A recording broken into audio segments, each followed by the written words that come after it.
But I understand we have Jide Benson back. Jide, thank you so much for being dogged and staying with us. Thank you for giving me kudos, like the voters of yesterday. Oh, fantastic! It means you can hear us now, Jide Benson. Thank you. Yes, I can.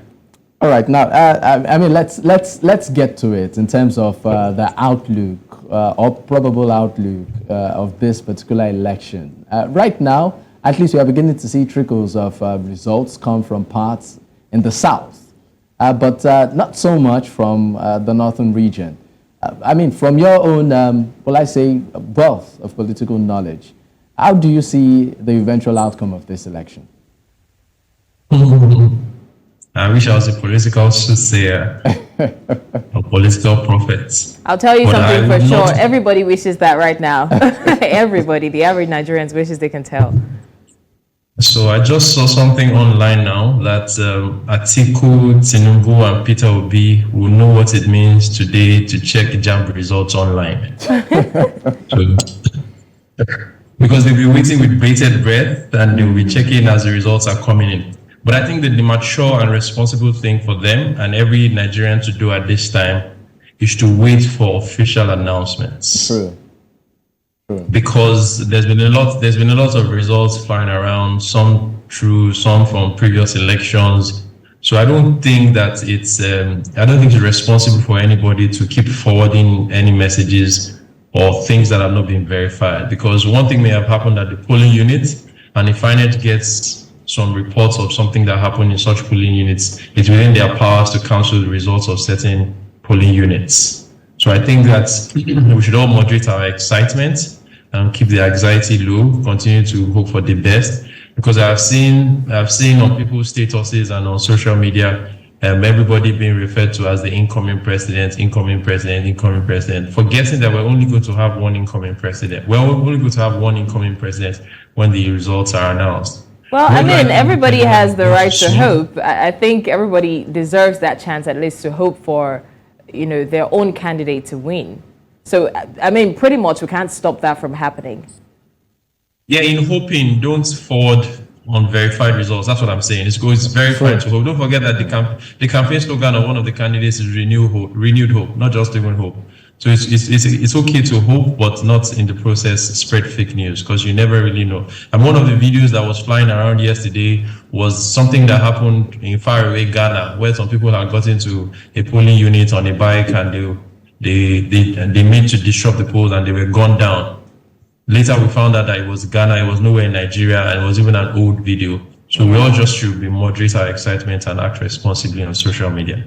Right. Now, what do I think is going to be the outcome? I want to join those who want to err on the side of caution. It's still too close to call, in my opinion, because voting has not taken place in certain parts of the country. So whoever is in the lead now is not in a clear lead. Voting will happen. We don't know what will happen in those places. So I think I'd rather just err on the side of caution. Whoever wins will be the president of Nigeria, will be the president of whoever I voted for.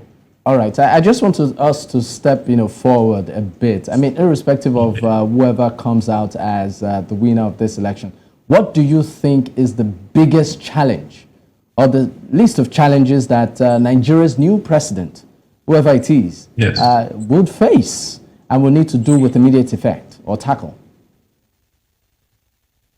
And the first thing that needs to be done is also something that can be done with immediate effect. It's the economy.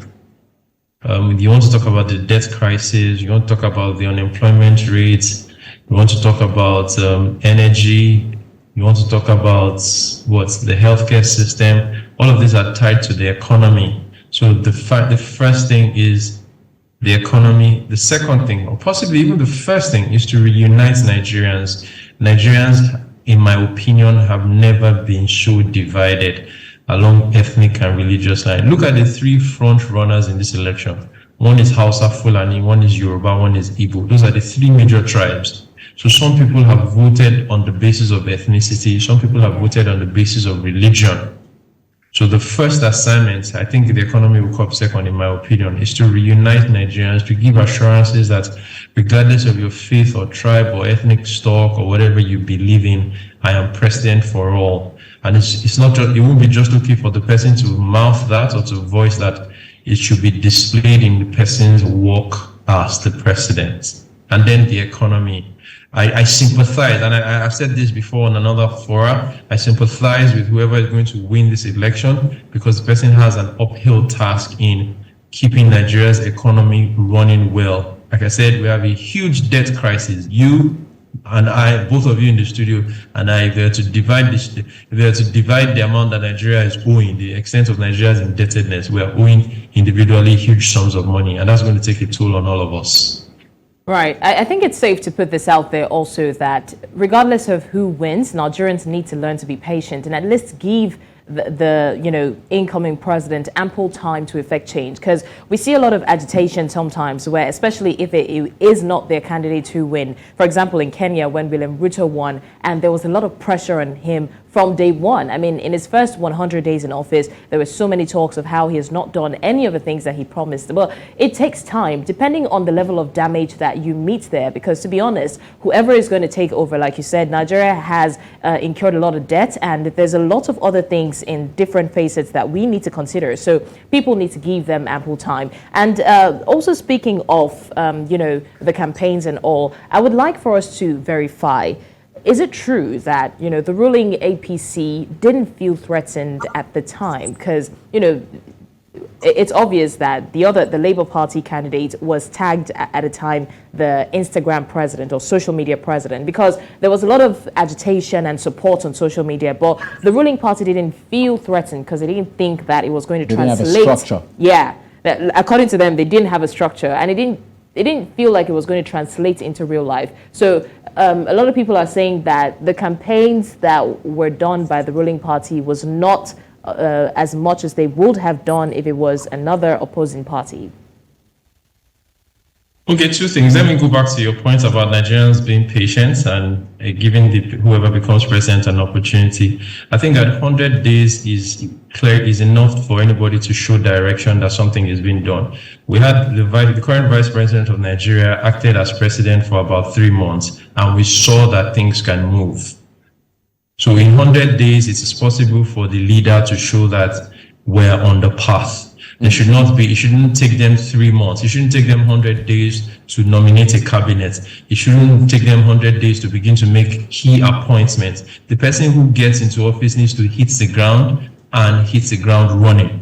So not just hitting the ground and then take a slow motion. And after 100 days, they'll start to marshal out the things that they've done. So the person needs to know that there's a lot of work to be done. So, and of course, Nigerians' impatience is something that should spur the person to action. Now, to your second question, I think, yes, initially, yes, it was said that he was a social media president, he's popular on social media. But I think as days rolled into weeks and weeks into months, his candidature was taken seriously. So whilst the party in government may have continued to say on media platform that he's a president only on social media, we had conversations with people across party lines, and they expressed serious concern about what he is doing. And as the results have shown, at least in Lagos, he wasn't a social media president. It was a momentum that built up well. Some people were caught up, some people volunteered in it. So I think what that did was to put the PDP and the APC on their toes.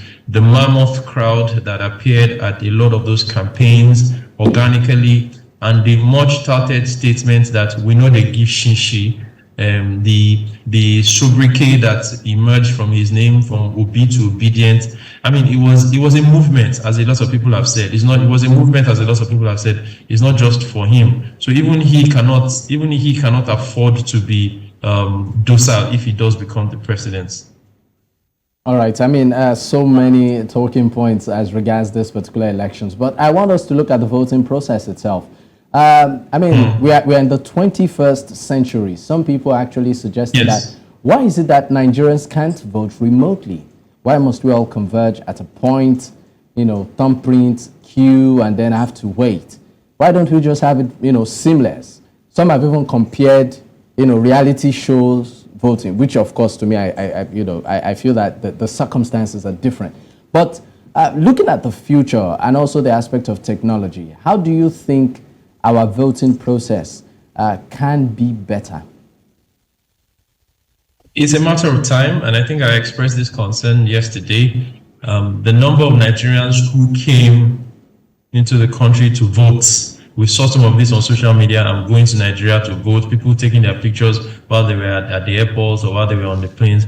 It's an indication that Nigerians in diaspora are also invested in the process. And we saw what happened when each of the candidates went to Chatham House and had town hall meeting with Nigerians in different countries. And Nigerians in different countries also contributed to support the campaigns of whoever they were supporting. So whilst many of them may not have been able to come home, I'm sure that given the opportunity, they would love to be part of the process without having to come home. So it's a conversation that we should continue to have and up the tempo such that diaspora voting will be allowed.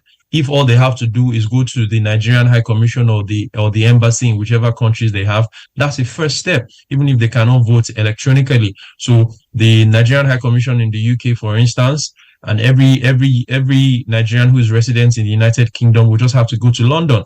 The Nigerian embassy in America, and regardless of the state where you are in America, it's a first step. They may complain that, I don't live in New York. I live in where I stay is 6 hours away from New York by flight. It's a sacrifice that is worth making. At least you're not having to come all the way to Nigeria. So as we go ahead, then we can make it possible for them to vote in different parts of those countries. Right. But I think that we should begin to have that conversation, and intensely too. I mean, it's ironic to think that Nigerians all over the world contribute excessively in billions to the economy through remittances. So when it comes time to vote in diaspora, it should be allowed. But unfortunately, it was dismissed on February 15. But hopefully, there will be a reconsideration. Thank you, Jide. Please stay with us. We have our correspondent, Bettina Onweli in Delta State, back with an update. Bettina, are you there? Yes, I'm here, Blessing. All right, so can you give us the update on what's happening? Yes, I just got information that due to some pockets of violence yesterday in a particular town called Ovade in Ohara, the election was cancelled in that particular polling unit. Remember I told you I heard a gunshot? Apparently, that was where that gunshot came from, and that particular polling unit was cancelled. I also got information that Okumagba 1 and 2 in Warri South will be having their own elections this morning as the election materials arrived at polling units on time yesterday. So their election has shifted from yesterday to this morning. So the elections in Ohara, was it completely cancelled, or will there be a rescheduling of the election? We haven't gotten information about that, if they will reschedule it, but for that particular polling unit, like I said in Obadi, that particular one was cancelled. All right. Now, in terms of the level of security, particularly in the area that, of course, experienced violence and the election they had to be cancelled, how would you say the government or the government, the authorities over there are putting in place to ensure that there's sufficient security? It was absolutely very swift, like I told you. So some parts of Ohare State yesterday that had a little bit of issue. Before the issue could be escalated, the military men had already come to make sure that they restored peace and order, which was the same thing that happened in Ovadi. As the first gunshot went off, military personnel were deployed there immediately, and they calmed the situation before it could escalate. So I would say that security presence in Delta State was very, very good throughout yesterday, and I'm believing that it's going to continue today in the past where the elections have to be rescheduled for today as well. But then again, I mean, Bettina, we know that the military was deployed earlier before the election. So why are we hearing that it is after, violence breaks out or a gunshot is heard that military personnel are deployed to a certain area? Shouldn't they have been there before? So, I mean, Blessings, military personnel were deployed to different areas of the state. But then if for instance, the military personnel was deployed to, let's say, 5 kilometers away from here, and there's no personnel deployed here, the best they can do is to rush over when they hear that something is going on in particular places. I mean, they can't be everywhere at the same time. So I think that's what the situation was.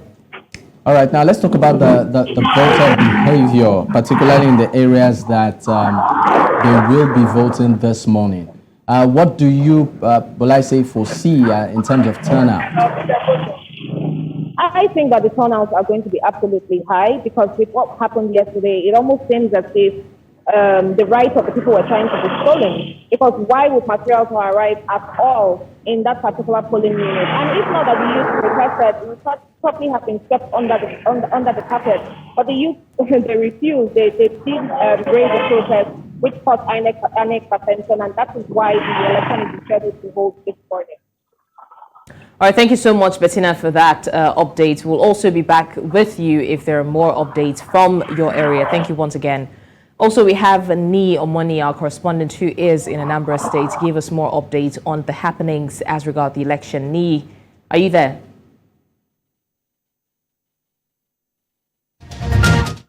Please confirm you can hear us. Okay, Ni, do you have any updates for us from Anambra State? Well, so far, the monster, some of the they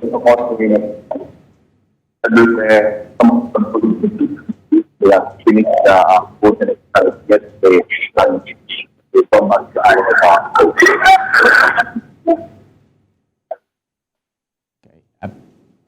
All right, we will get back to Ni shortly as regards update from Anambra State.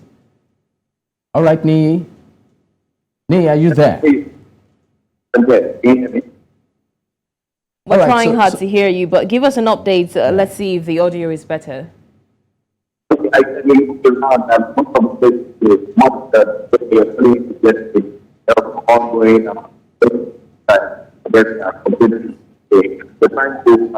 trying to see if we can speak with the rec for Anambra to also ask questions. We called her earlier, but she was not available to pick the call.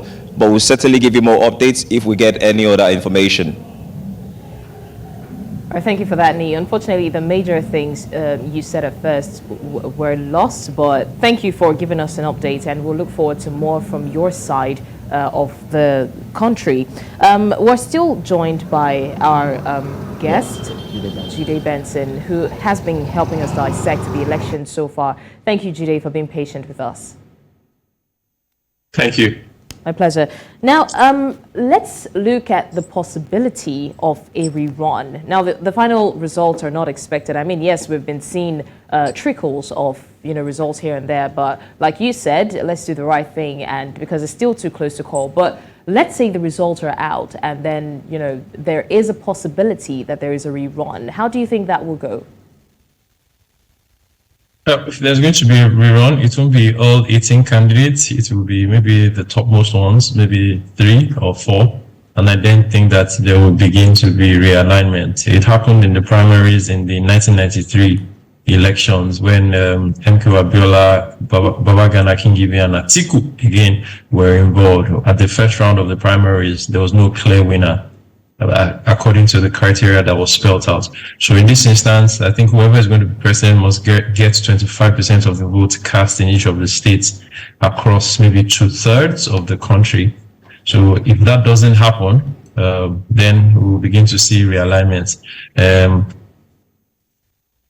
don't want to mention names, but I think that Kwakwanso may have to be the first person to be sacrificed. So he'll become the beautiful bride that a lot of the other 3 would be having conversations with, because from the election, from the results that have come in so far, even though I say that we should not swear by them, it looks like he's coming 4th.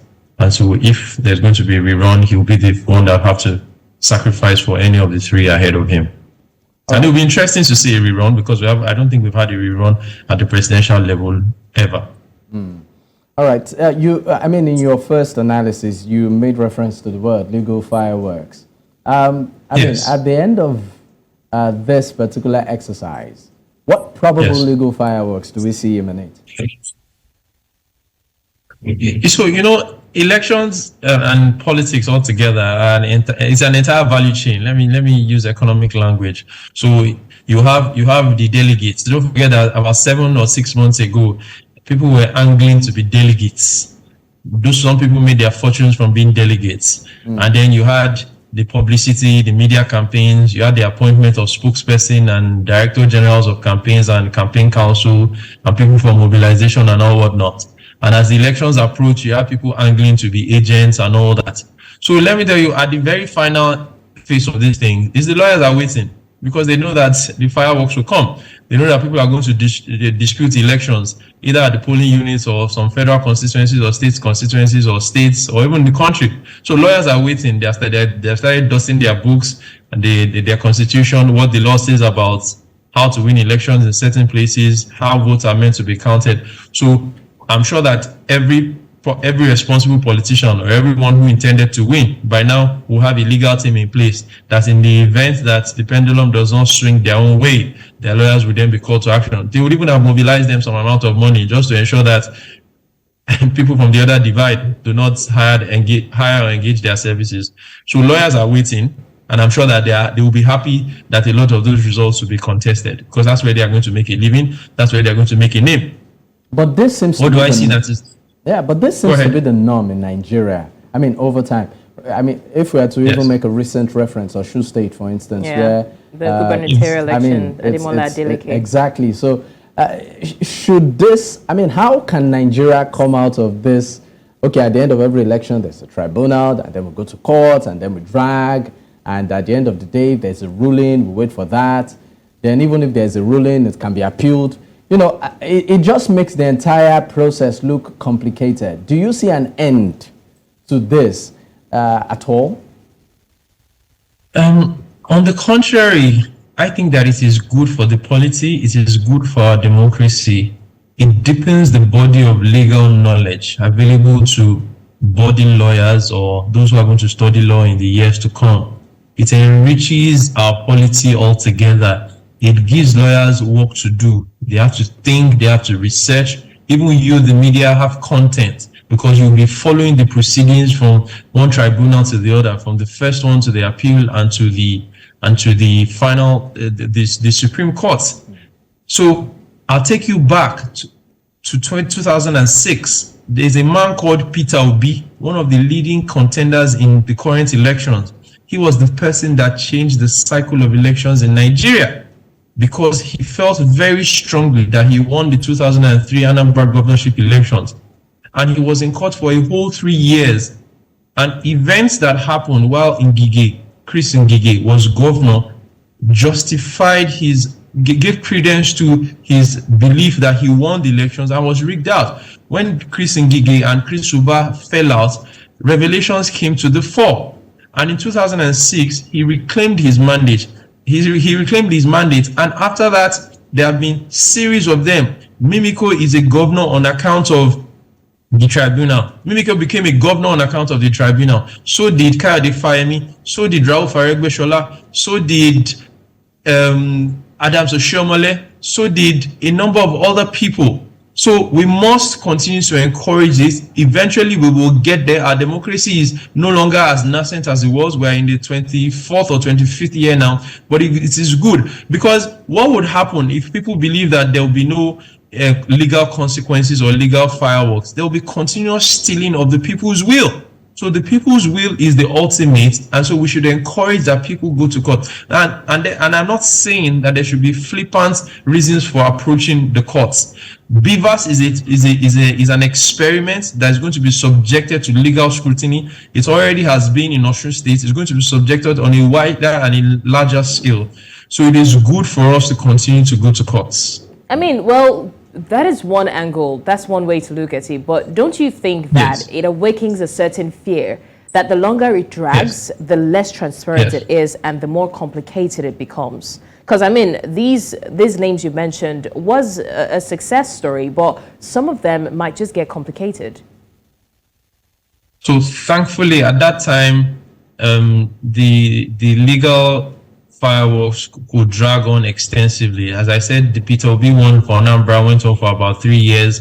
The one for Osun State, Aregbesola, dragged on for about 3.5 years. But now the Electoral Act has specified the limits for which it can drag. I think it was 180 days after the first one. So, I mean, the time is shorter. So we won't have to wait for up to a year before somebody who has stolen a mandate then becomes someone who would remain in office for longer. Anybody who feels aggrieved and has valid cases, there's a specified period with which the courts, the tribunals have to hear the cases. I mean, now I want us to stick on this particular conversation, but this time around, let's look at the judiciary itself. It looks like right now, the strength, it appears in a way, the strength of the judiciary in a way seems to have watered down. We've seen cases where even the current administration, at some point, don't take some of their is it verdict now, obeys, so to speak. They challenge it. So how strong do you think our judiciary is in terms of once they give a verdict, people have to comply? So there's a lot of room for improvement in that space. Sadly, we haven't had people who feel subservient to the rule of law. The executive is called the executive because its duty is to execute what the legislature comes up with, to execute pronouncements, judicial pronouncements and verdicts by the judiciary. So when you have an executive that feels above the law, you continue to have instances like this. And we have had it since 1999. You had an Obasanjo era where they choose which verdicts of courts to obey. You would have people trying to interpret the judgments of the courts as it suits them.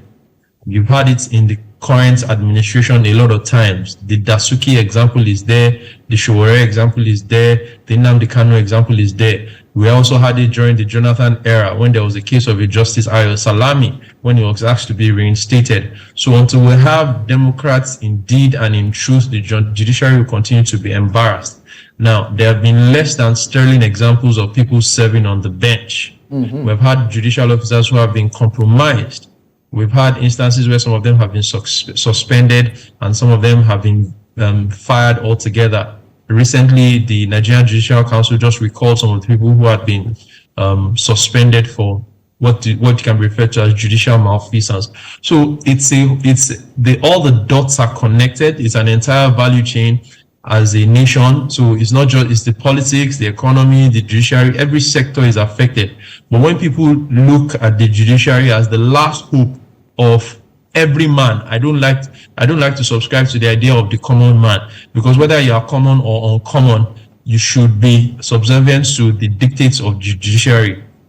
So there's a lot of improvement in that space, as I have said, and we all hope that as the days goes into years and decades, things will get better. All right, thank you for that. Now, let's also take a look at the statistics over the years. Now, we're seeing that this year's elections are very close to call. I mean, in 1999, we saw that Olusegun Obasanjo won by a difference of over 7 million against Olufalaye. And then in 2019, Muhammad Buhari won by a difference of over, I think, 4 million. But this time around, do you think that that difference will be matched between the political parties that will emerge as winners? Should we expect a landslide, so to speak, as people say? I don't think so, because in each of the elections that you referred to, you had two major contenders. So, as I've said, you had the pendulum who could switch either way. But in this instance, we have a pendulum that can swing in one of three ways, and we've never had that before. So, I don't think it will be a landslide for anybody. And if it is close to a landslide, as I've said before, I think that whoever emerges should see themselves as a unifier and wave the olive branch to others. And I should add that their political opponents are not enemies. They have access to each other. And that's why the clamor for their followers to always look beyond the elections has generated the airwaves in a number of instances. But back to the question, I don't think that it will be a landslide, and I might be wrong. Again, as I said, I wish that I was a political prophet, But I don't think it will be a landslide victory. It will be a hard-won battle, and anybody who's getting victorious would mainly have snatched the victory by the whiskers. All right. Now, voting would actually continue in some parts of the country today. I mean, some reason delay in the arrival of materials, and some places the reason is because of violence. How do you think the happenings of yesterday, do you think in any way to impact on voting behavior, particularly on the voters today? Yeah, what I think would happen is that people will be more vigilant. There will be red alerts. The people who are not voted at all and have seen what happens in certain places, I think they will make deliberate. They'll take deliberate efforts to be more vigilant to ensure that their ballots are not snatched. What may also happen is that there may be apathy because people have been indoors for almost 24 hours. A lot of people will have religious obligations to fulfill this morning, and they may not be bothered. The results that have also trickled in could also affect the interest of other people voting, where people have expected that their candidates would emerge and they did not see that happen. They just might decide to go and vote, or may decide not to go and vote on account of that. But it's important, above all, that people be allowed to express their franchise if they are genuinely interested in, because the process won't be completed until people who genuinely have the opportunity are given a chance to do so. This is not the first time where we're having elections running into the second, and in some cases, a third day. All right, thank you so much for that, Jide. Well, this is still the Ballot Nigeria right here on News Central.